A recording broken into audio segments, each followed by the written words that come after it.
Olá, pessoal! Meu nome é Isa Cotrim, eu sou professora na área de Didática e Fundamentos da Educação no campus Januária do IFNMG desde outubro de 2009, onde eu atuei como docente nos cursos técnicos integrados ao ensino médio e atualmente eu estou atuando nos cursos de licenciatura. Na verdade, eu atuo na profissão docente há mais tempo do que isso, né? Eu costumo dizer que eu tive o privilégio de passar por todos os níveis de ensino da educação como docente, do ensino infantil até a pós-graduação. Mas a minha experiência se deu, na maior parte, na educação profissional técnica e nos cursos de formação de professores. Então, na reflexão que eu vou propor aqui para vocês, eu trarei alguns elementos dessa experiência, tá? O convite para trabalhar esse módulo me deixou bastante animada, porque essa será uma boa oportunidade para provocar algumas reflexões que são importantes para o nosso trabalho. E antes de tudo, a gente precisa ter clareza de uma coisa, que os temas previstos para esse módulo, e especialmente para essa aula, né, de 50 minutos, eles são equivalentes às unidades de pelo menos 2 disciplinas de um curso de licenciatura, né, com no mínimo 80 horas de aula. Mas nem por isso as reflexões que a gente vai fazer aqui serão inferiores, né, quanto à qualidade. Na verdade, eu penso que esses apontamentos vão servir como ponto de partida para a gente pensar sobre nossa atuação docente, nossa relação com os estudantes e o nosso papel na própria instituição. Então, eu gostaria de esclarecer, desde já, que eu trarei alguns exemplos, e todos eles reais, vivenciados por mim nas instituições e níveis de ensino que eu atuei, né? Tanto como docente, como pedagoga ou como gestora da educação. Eu acredito que exemplos são ótimas oportunidades para a gente iniciar uma abordagem e poder contextualizar essa reflexão. Vocês puderam refletir com a professora Ellen, no primeiro módulo da capacitação, sobre o perfil de formação e atuação do professor de educação básica, técnica e tecnológica.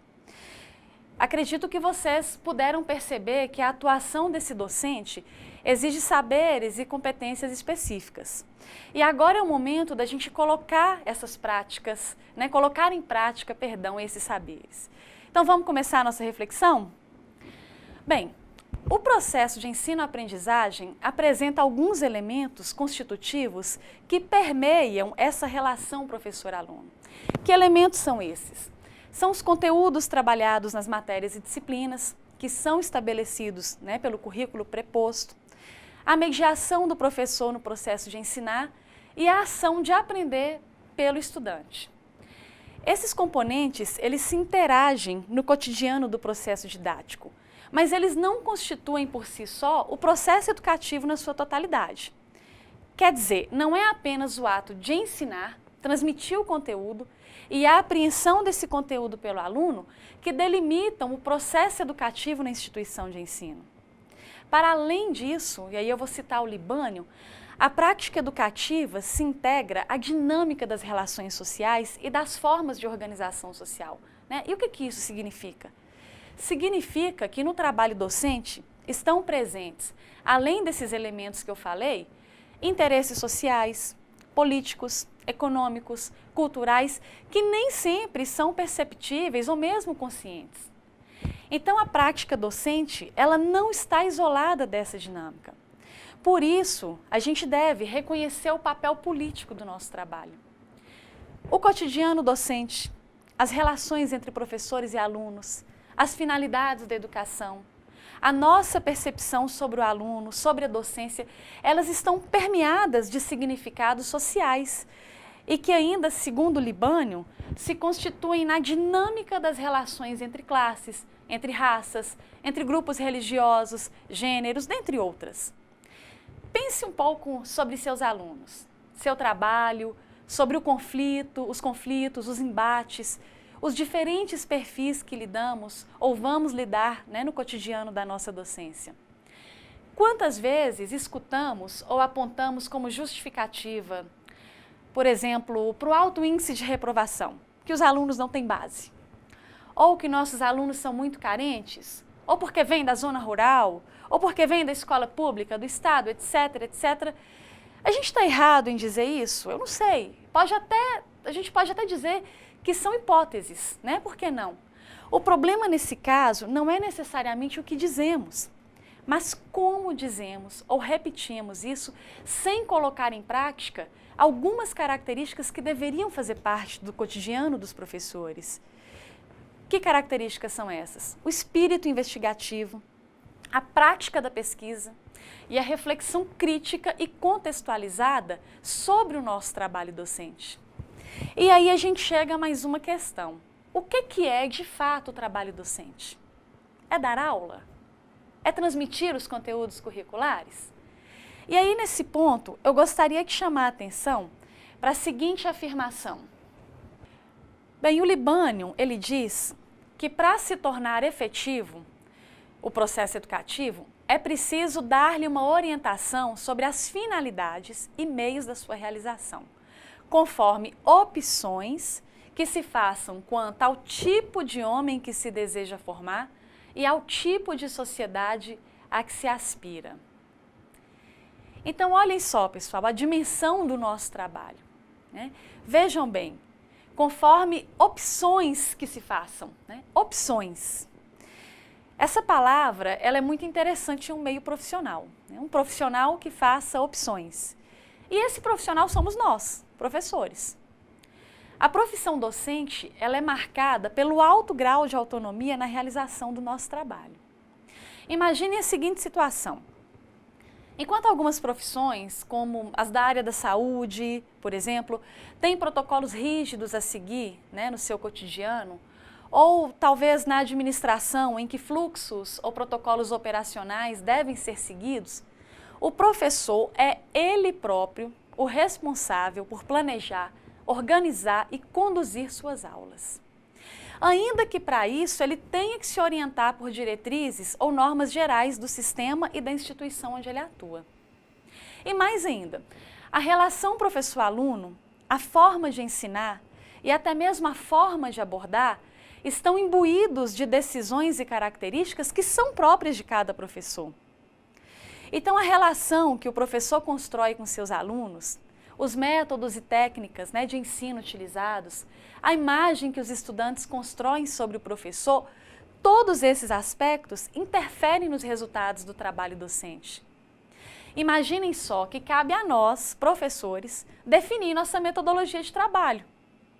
E mesmo que, numa situação hipotética, certa escola defina que seus professores de português, por exemplo, devam ensinar o conteúdo X utilizando uma mesma técnica e recurso, a gente sabe que características pessoais que contemplam, por exemplo, a entonação de voz, a relação e percepção dos alunos sobre o seu professor, essas características vão conferir diferenças significativas ao processo de ensino-aprendizagem. Mas a questão primordial aqui é, de que vale essa autonomia se muitas vezes o professor desenvolve seu trabalho de forma mecânica, repetitiva, sem pensar sobre as finalidades da educação, sobre a consciência e intencionalidade do seu trabalho. Então a gente precisa buscar uma compreensão melhor sobre a complexidade que são esses entrelaçamentos sociais, culturais, políticos, econômicos, que fundamentam as sociedades e as relações humanas, né? E não somente entre humanos. Então, nesse ponto, eu penso que é importante introduzir um aspecto da profissão docente, que é o planejamento. Isso porque o planejamento, e mais uma vez eu vou lançar a mão de uma afirmação do Libânio, é uma atividade de reflexão acerca das nossas opções e ações. Reparem que mais uma vez a palavra opções aparece em nossa aula. E o autor ele diz ainda que a ação de planejar não se reduz ao simples preenchimento de formulários para controle administrativo.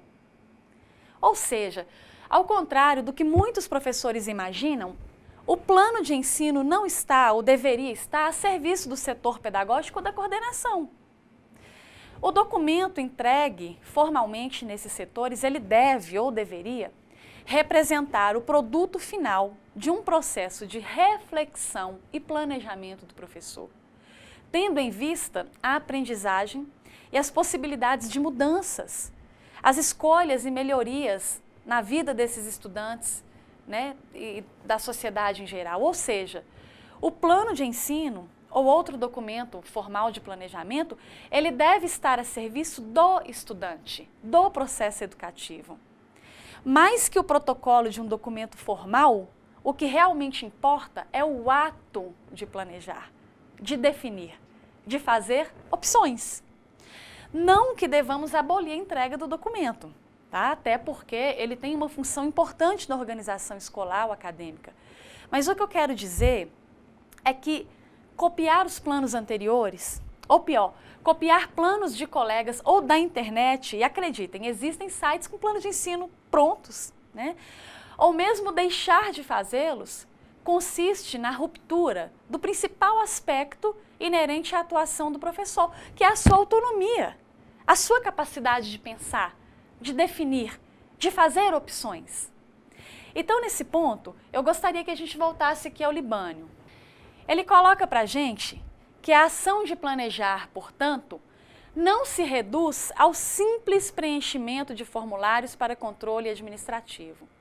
É antes a atividade consciente de previsão das ações docentes, fundamentadas em opções político-pedagógicas e tendo como referência permanente as situações didáticas concretas, isto é, a problemática social, econômica, política e cultural que envolve a escola, os professores, os alunos, os pais e a comunidade, né, que interagem no processo de ensino.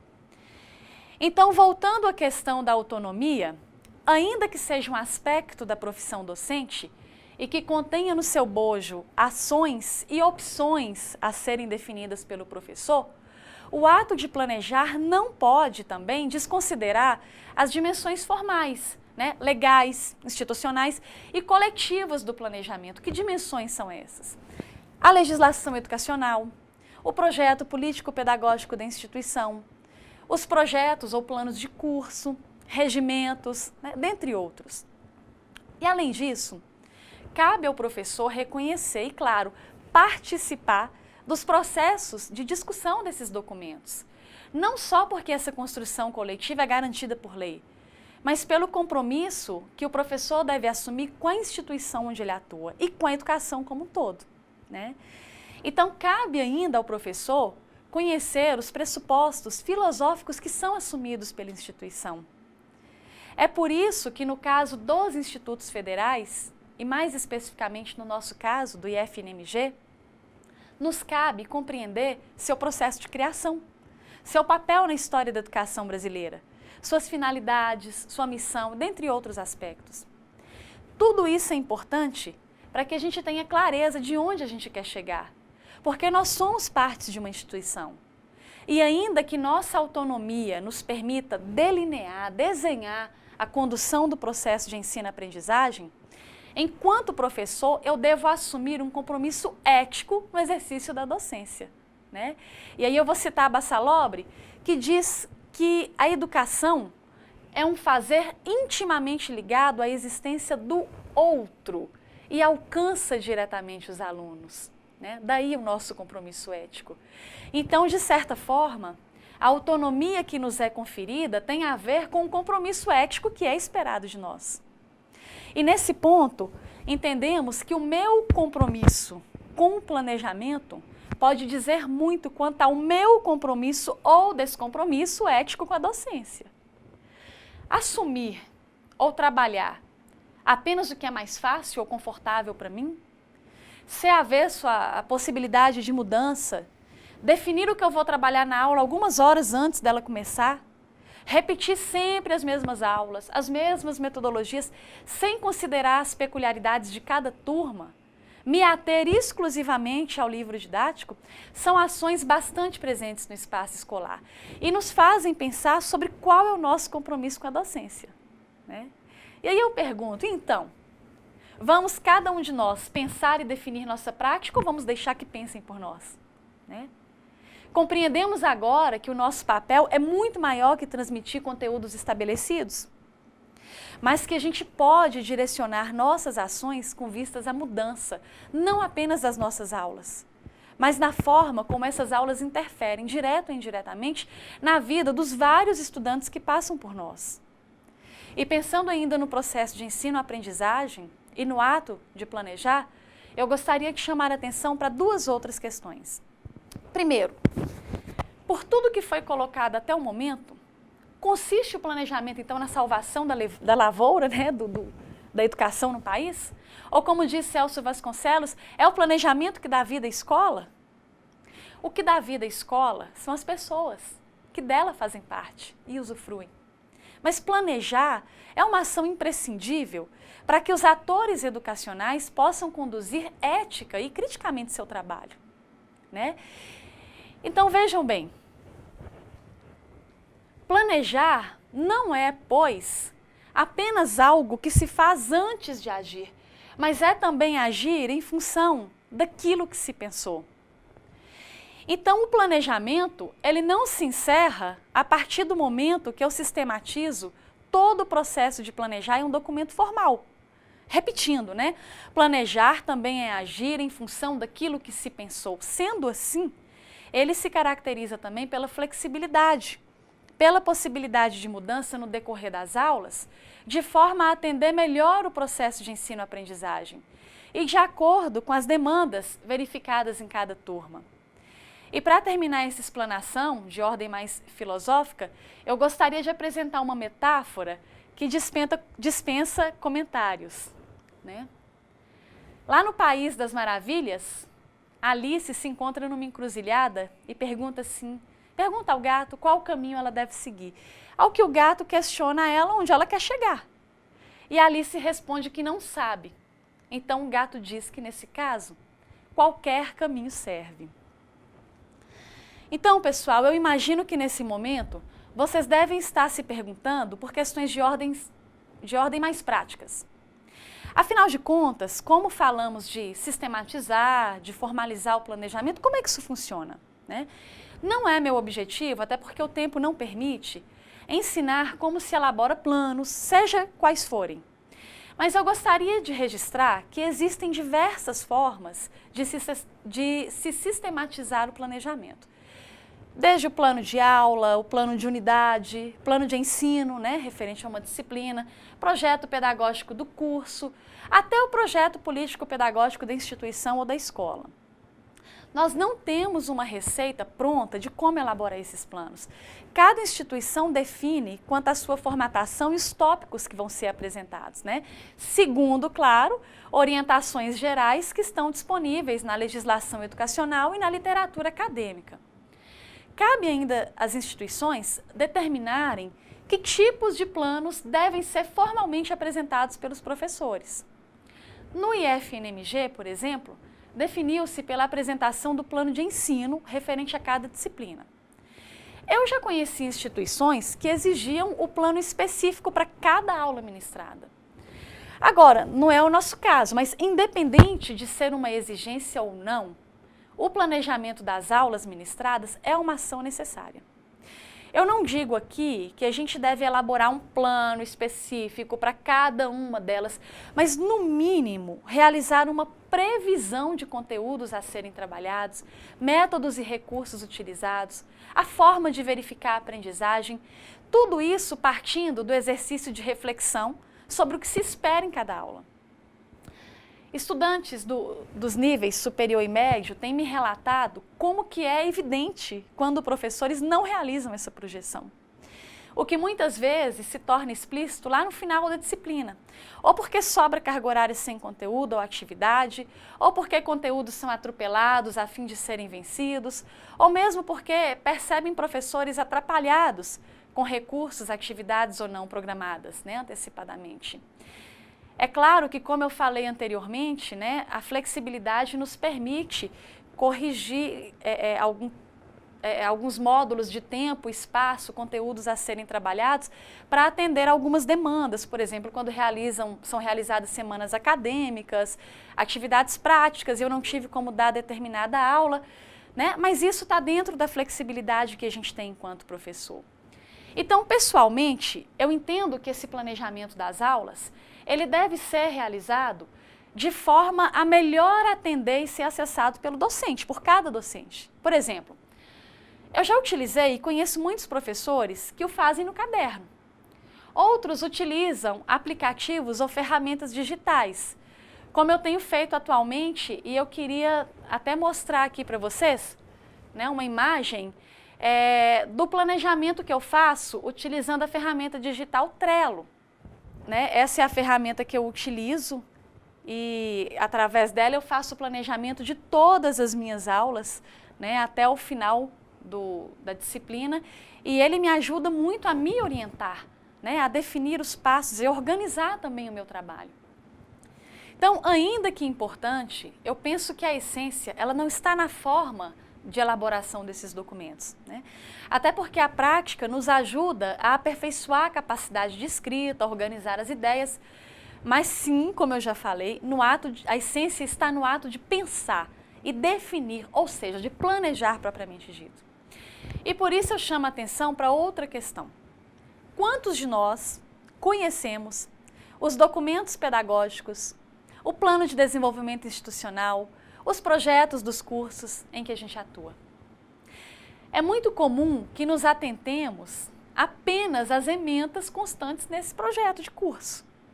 Mas os projetos, eles dizem muito sobre o curso e sobre os alunos que pretendemos formar. Lembram da história da Alice, do gato? Onde se quer chegar? Né? Então, apenas como exemplo, os nossos projetos de cursos integrados têm muito a dizer quanto às orientações metodológicas. Vocês sabiam que o currículo desses cursos estão alicerçados sobre um eixo integrador comum a todas as disciplinas? Ou vocês sabiam que o projeto formativo para os cursos de licenciatura remete à natureza dos IF e seu compromisso com a educação profissional? Né? Então, voltando o nosso olhar agora ao cotidiano das nossas aulas, eu gostaria de chamar a atenção para um outro aspecto, que é a metodologia. E eu faço aqui uma reflexão. Conteúdos costumam ser desenvolvidos, seja no nível médio ou superior, por meio quase que exclusivamente de aulas expositivas, ainda que seja no laboratório, seguidas da realização de exercício ou tarefas. No primeiro momento, até podemos perceber a assimilação dos conteúdos, mas então nossos alunos passam a apresentar uma série de dificuldades, dúvidas, geralmente percebidas apenas mais tarde durante as avaliações. Né? Um exemplo, resolver ou acompanhar a resolução de exercícios pelo professor não é suficiente para que o estudante mobilize as operações mentais necessárias para apreender o conteúdo, pelo menos para a grande maioria dos alunos. Né? O aluno também precisa praticar, também precisa discutir, ser mais protagonista nesse processo. E além disso, já pensamos sobre a diversidade de alunos para os quais lecionamos? Em como alguns deles possuem facilidade para escutar, outros para redigir, alguns para debater e se expressar oralmente, e por aí vai. E aí eu pergunto, nossas aulas contemplam todos esses estudantes ou a gente acredita que todos devem seguir o mesmo padrão? Promovemos a interação entre nossos alunos? Em que medida propomos atividades que instigam o pensamento crítico, o raciocínio lógico, a resolução de problemas, uma participação mais ativa dos alunos nas atividades e discussão dos conteúdos? E vejam bem, eu não falo aqui apenas de problemas matemáticos, mas em situações reais, vivenciadas em nosso cotidiano pessoal, profissional, que podem ser contextualizadas como objeto de estudo e análise, e que, por sua vez, vai mobilizar conhecimentos para se chegar a uma solução. A vida real, gente, o campo de atuação, eles trazem situações que muitas vezes se diferem daquelas apresentadas na sala de aula. Geralmente porque os conhecimentos repassados são segmentados ou desvinculados de uma situação real. Por exemplo, no curso de licenciatura, o aluno aprende determinado conteúdo específico lá da sua área de formação, e bem como o conteúdo relacionado à didática, cada um em sua disciplina. Mas quando o aluno vai para a escola, seja pelo estágio ou já na profissão, ele encara uma realidade que é por si só interdisciplinar, diferente daquela que ele viu em sala de aula. Então, ao ensinar, por exemplo, as leis de Newton, ele não apenas desenvolve aqueles conhecimentos sobre as leis de Newton que ele aprendeu no curso, mas ele deve mobilizar uma série de conhecimentos e habilidades que se fazem presentes na relação professor-aluno, na metodologia, no atendimento às demandas da escola, das famílias, etc. Então, o que a gente verifica de forma geral é uma justa posição de conteúdos, bem como uma justa posição da dinâmica aluno-professor, ou vice-versa, em sala de aula, em que o primeiro, segundo Celso Vasconcelos, o aluno recebe tudo pronto, não problematiza e nem sempre é solicitado a fazer uma relação com sua vivência ou com a realidade, e muito menos a questionar sobre essa dinâmica, né? E ainda que inovemos em algumas técnicas ou estratégias de ensino, o que já faz alguma diferença, né, considerando o que eu falei sobre a diversidade de alunos numa turma, a gente precisa avançar muito para redefinir o processo de ensinar e aprender, de forma que a aprendizagem esteja centrada no estudante e por meio de metodologias mais ativas. Então, outra dimensão do processo de ensino-aprendizagem que quero chamar a atenção se refere à relação professor-aluno, que, a meu ver, é uma dimensão que possui implicações muito significativas no desenvolvimento desse processo, né? O Libânio aponta 2 aspectos da relação professor-aluno no seu trabalho docente, que a gente vai ver aqui agora.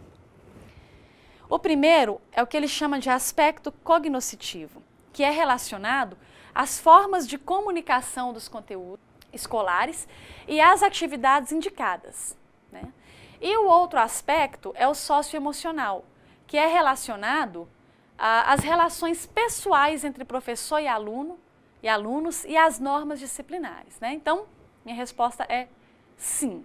Mesmo aquele professor que manifesta abertamente aos estudantes que não se dispõe a manter nenhum tipo de relação pessoal com eles, acaba por construir uma relação a partir dessa sua postura, que vai ser positiva ou negativa, dependendo como essa questão é percebida pelos alunos.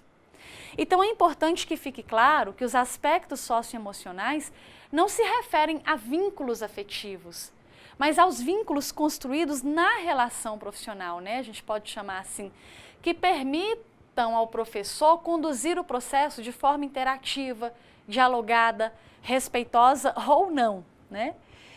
Então, eu gostaria de sintetizar essa dimensão com 3 afirmações do Libânio, tá? Primeiro, que o professor precisa aprender a combinar severidade e respeito. Segundo, que na sala de aula o professor exerce uma autoridade, que é fruto de qualidades intelectuais, morais, técnicas, e eu ainda complemento, né, que não são fruto de coerção e barganhas, pelo menos não devem ser. E terceiro, a autoridade deve fecundar a relação educativa e não cerceá-la, né? Então, em síntese, uma estudiosa da educação, Antônia Zima Lopes, ela diz que é tarefa do professor criar um ambiente propício ao diálogo, à reflexão e interação. E ainda inerente ao processo de ensino-aprendizagem, né, por esse aspecto aqui passam os demais aspectos do processo educativo, eu gostaria de chamar a atenção agora para a avaliação da aprendizagem. Gente, para falar sobre avaliação, a gente precisa refletir primeiro sobre qual é o foco do processo educativo. Ainda que a gente defenda uma inter-relação entre ensinar e aprender, o que se verifica é que esse processo tem sido focado no ato exclusivo de ensinar, o que me dá uma medida simples de avaliação. Eu ensinei, o aluno não aprendeu porque não quis ou porque suas dificuldades eram muitas. Então, quando eu mudo meu foco para o aprender, o ato de ensinar passa a ter um sentido mais qualificado. Estou aqui para que meus alunos aprendam. Eu não avalio apenas para dar uma nota, mas para verificar de fato se houve aprendizagem e que medidas precisam ser tomadas para se recuperar e proporcionar a aprendizagem de todos os alunos, né? A nota, a menção, o conceito, seja o que for, é consequência desse processo. E alguns professores têm o entendimento de que as teorias pedagógicas são favoráveis à aprovação automática, né? De fato, os principais estudiosos do tema são contrários à reprovação como já que ela é parte de um processo que discrimina e seleciona. Mas nem por isso eles defendem o sistema de aprovação automática, né? Que não tem um sério e efetivo processo avaliativo. Pelo contrário, eles são defensores da aprendizagem. Então há um equívoco nesse entendimento, né? Eles são contrários à reprovação, somos contrários à reprovação porque defendemos que haja aprendizagem e que todos são capazes de aprender de alguma maneira. Então, ainda no ato de planejar, uma questão a se fazer é por que avaliar? Para que avaliar? Quando a gente planeja, objetivos são delineados para aquele processo educativo. Então, não seria o ato de avaliar uma forma de verificar se esses objetivos foram alcançados? E identificando deficiências na aprendizagem, individual ou coletivamente, não seria o momento de planejar e adotar medidas para superar essas deficiências? Não teria essa dinâmica uma certa lógica e coerência? A questão, pessoal, é que se o meu foco está apenas no ato de ensinar, transmitir um conteúdo, aplicar uma atividade avaliativa com o propósito de lançar uma nota, ou seja o que for, já basta. E é por isso que a gente enxerga coerência em avaliações como a que eu vou exemplificar aqui para vocês, né? Ao entender que esse processo é o ideal, eu ensino e avalio para dar uma nota, eu vejo coerência em algumas abordagens, como por exemplo, o professor realiza determinada abordagem e nível de aprofundamento nas aulas, mas na hora de avaliar ele aplica pegadinhas, desafios ou questões muito mais aprofundadas. Então, qual que é o sentido desse tipo de avaliação? O que se pretende avaliar de fato? Né? Eu sou contrária a desafios e resolução de problemas mais complexos de forma alguma. Eles devem sim ser devidamente trabalhados em sala de aula com a mediação do professor. E se eles são trabalhados, podem ser avaliados. O que defendo é uma coerência entre o que eu ensino e espero que os alunos aprendam e o que eu avalio. Uma outra situação que eu me deparei. Um professor comentou que ele elaborava 4 provas diferentes, mas que não avisava aos alunos sobre essas 4 provas diferentes. Então, os alunos se davam mal porque colavam dos seus colegas.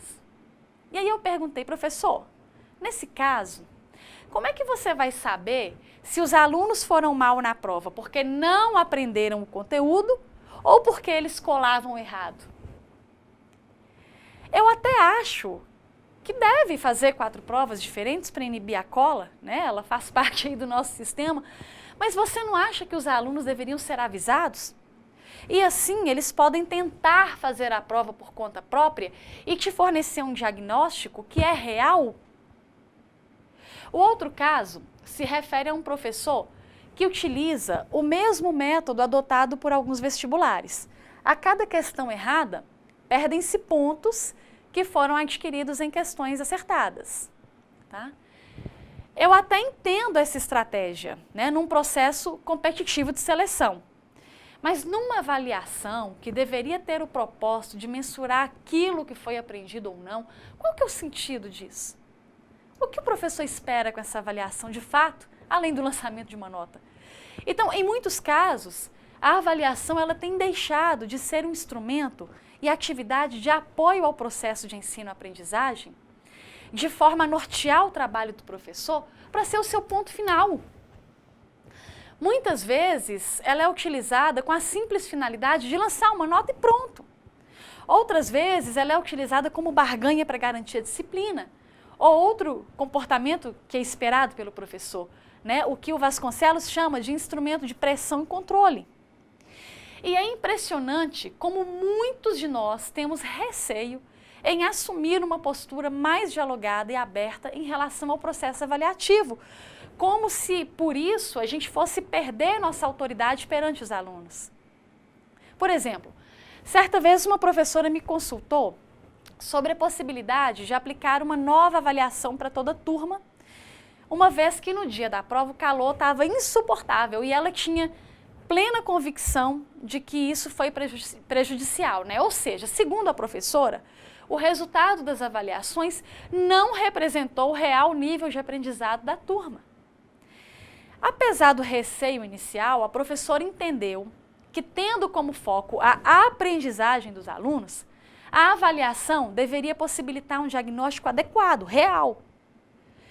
E autonomia respeitada, nova prova aplicada, resultados mais precisos e melhores, né? Uma outra situação que também exemplifica esse receio quanto à tomada de decisões no processo avaliativo aconteceu comigo, alguns anos atrás. E ele foi tão marcante que eu me lembro dessa situação como se fosse hoje. Eu estava no primeiro ano do ensino médio e eu era uma aluna assim, exemplar, né, especialmente em matemática, porque eu amo matemática. E ao fazer uma prova dessa disciplina, num dia que eu estava assim, muito gripada, eu me saí muito mal na atividade. Eu não conseguia fazer a prova porque eu fungava toda hora, muita dor de cabeça. E o interessante é que a própria professora me procurou para questionar o que havia acontecido, né, que a minha prova foi muito ruim. E mesmo diante do relato, né, da minha forte dor de cabeça, de um funga-funga incontrolável, ela entendeu, ela justificou que aplicar uma nova avaliação seria injusto e abriria precedentes, né? E eu fiquei assim com a única nota vermelha de toda a minha trajetória escolar. E aí então eu me pergunto, injusta com quem? Foi realista essa avaliação? A professora ela pôde concluir através desse instrumento em particular que não houve aprendizagem da minha parte, né? E por outro lado, nós temos também situações em que professores se atêm à busca pela motivação dos estudantes, mas acabam não se apropriando adequadamente ao processo de construção efetiva do conhecimento, ou seja, da aprendizagem. Quer ver uma situação interessante? Eu lembro uma vez que um determinado professor, no intuito de motivar e melhorar os resultados, ele passou a aplicar trabalhos individuais e ele lançava o total de pontos daquele trabalho para todo mundo, apenas pelo fato de terem realizado a tarefa. O que os alunos não contavam ao professor, entretanto, era que muitos deles copiavam do livro, da internet ou mesmo de outros colegas, sem que tenha havido, nesse caso, um processo de mobilização ou construção dos conhecimentos necessários para cumprir a atividade, né? Ou como bem diz Vasconcelos, sem que houvesse ação do sujeito sobre o objeto de conhecimento. E de fato, como me confessaram alguns alunos, não havia aprendizagem. Havia notas boas, claro. E por isso, mesmo que não se saíssem muito bem na prova, todos os alunos conseguiam nota suficiente para passar na disciplina. E então, eu queria que vocês percebessem que a avaliação como forma de distribuir notas é também uma percepção própria dos estudantes, não apenas dos docentes de forma geral. Eles sabiam que não tinha aprendizado, mas eles estavam ali para receber a nota. E numa situação como essa, eu pergunto, melhoraram os resultados? Depende de quais resultados que a gente está falando, né? Se melhoraram os índices de aprovação na disciplina, com certeza sim. Se melhorou a aprendizagem, eu acho que cada um de vocês tem condição de tirar suas próprias conclusões, né? Percebam, gente, que não se trata de uma condenação desmedida, arbitrária das provas ou exames, não é isso. A prova não é a grande vilã, mas a forma como a gente trabalha é que pode ser ou não uma grande vilã. Não se trata de uma negação dos instrumentos avaliativos, não se trata de aprovação automática, de passar a mão na cabeça do aluno, de melhoria das estatísticas.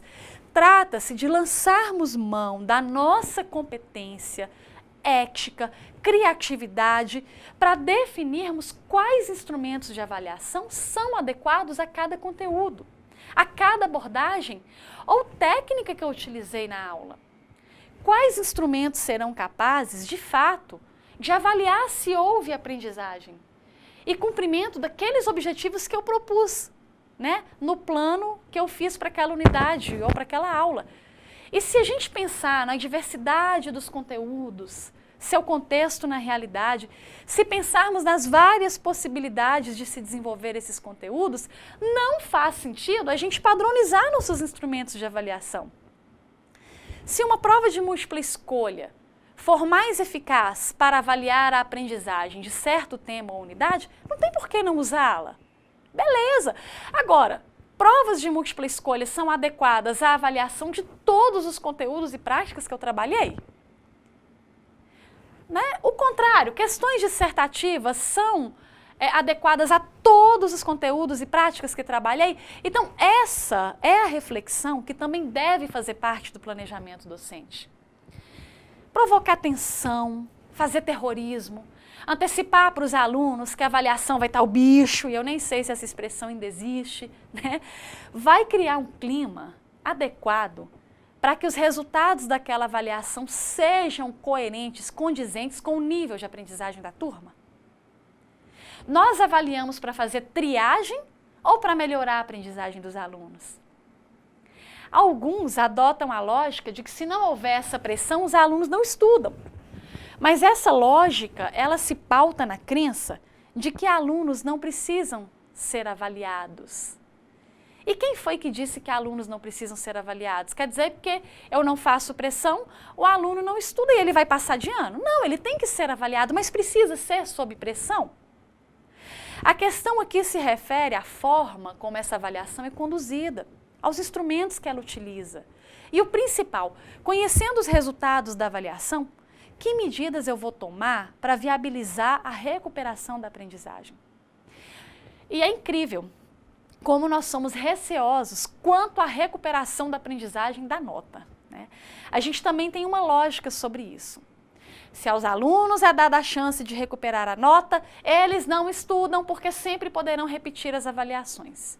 E, por sua vez, isso gera encargos para o professor. Como se uma nova avaliação desconsiderasse erros e acertos, né? Como se eu dissesse, eu vou repetir a prova, repetir, mas nas provas que eu vou repetir eu não vou avaliar. Como se meu objetivo enquanto professor não fosse garantir a aprendizagem desses alunos. Professores, lancem mão dessa sua autonomia e expertise para redefinir seu processo avaliativo. Não tenham receios em estabelecer condutas com seus alunos, dialogue com eles, definam coletivamente como conduzir o processo avaliativo, né? Sem perder sua autoridade sobre isso. Eu queria mostrar uma coisa aqui rapidinho para vocês. Eu apliquei uma avaliação da minha disciplina na licenciatura em Ciências Biológicas e para isso eu usei o Facebook. Todos os meus alunos tinham Facebook, a gente criou uma página, um grupo fechado, né? E eu fui colocando nessa página fotos que eu tirei nas nossas aulas, relembrando as atividades que a gente fez e colocando perguntas. E a partir do momento que eu ia colocando, eu levei eles para o laboratório de informática e eles foram visualizando tudo isso, né? E colocando as suas respostas ali no Facebook.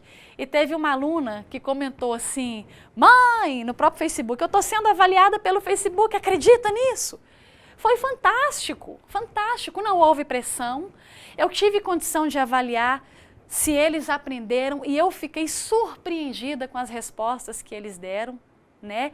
E acima de tudo, acima da aprendizagem que eu penso que alguns de forma mais mediana, outros de forma melhor tiveram, foi muito bacana porque eu avaliei o meu trabalho, porque eu vi que aqueles objetivos que eu tinha colocado lá no início, no meu planejamento, foram cumpridos, né?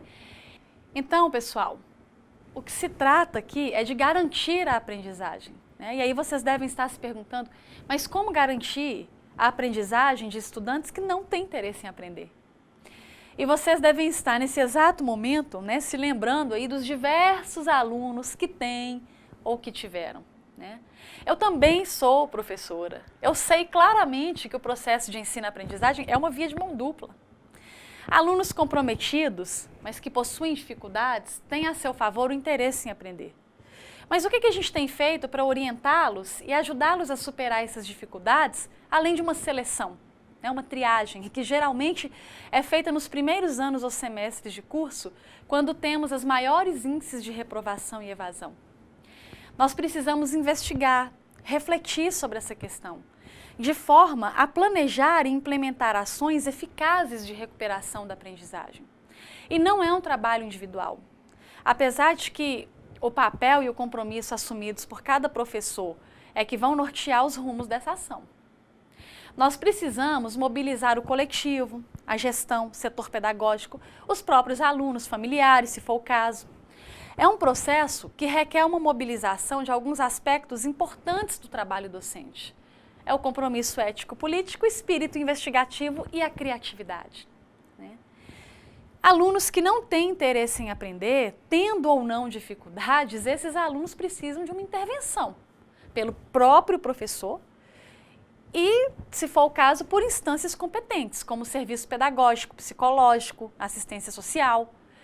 E, pessoalmente, eu gostaria de dizer que minha experiência como docente e gestora me mostrou que mudanças elas são possíveis. Que muitas vezes uma atenção e interesse por parte dos professores, da escola, contribui para melhorar o interesse e compromisso desses alunos. Alguns em menos tempo, outros não.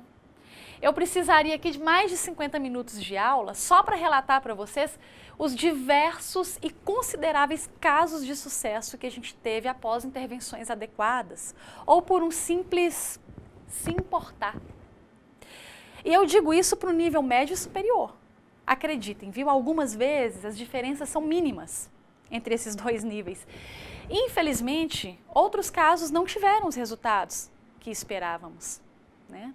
Mas eu sou educadora e, como tal, eu sou muito otimista, porque o que seria de nós, educadores, sem esse otimismo? Né? Eu acho que eu sei. Nós seríamos simples dadores de aula. Tá? Bem, espero que essa reflexão que a gente fez aqui, né, várias reflexões, na verdade, como eu falei, não são receitas, mas são questionamentos para a gente poder repensar e dentro da nossa autonomia, do nosso compromisso, a gente poder redefinir a nossa prática. E acreditem, eu redefino a minha prática sempre.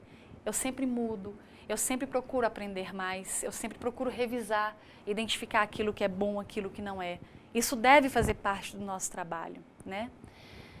Pessoal, no próximo módulo, vocês poderão refletir um pouquinho mais sobre o seu planejamento e atuação prática enquanto professor de estudantes que apresentam necessidades específicas, né? Respeitando a inclusão e a diversidade. A nossa sociedade ela é formada por pessoas diferentes, cada um com suas crenças, seus valores. E a escola já não é diferente, já que estamos sempre levantando a questão que ninguém é igual a ninguém. Né? E além disso, cada um tem suas especificidades, dificuldades, facilidades e isso deve ser respeitado. Né? E devidamente planejado, claro. Então, nós esperamos que ao fim desta capacitação, vocês possam repensar e ressignificar a própria concepção de professor, docente ou educador, levando em consideração os princípios pedagógicos e sociais da educação profissional e tecnológica. Isso porque o processo educativo, né, como a gente viu, ele consiste na criação e no desenvolvimento de contextos educativos que possibilitem a interação crítica, criativa entre esses sujeitos singulares, né? E não simplesmente na transmissão e assimilação disciplinar de conceitos e comportamentos estereotipados, né? Então fica aqui o meu muito obrigada e bom proveito no curso.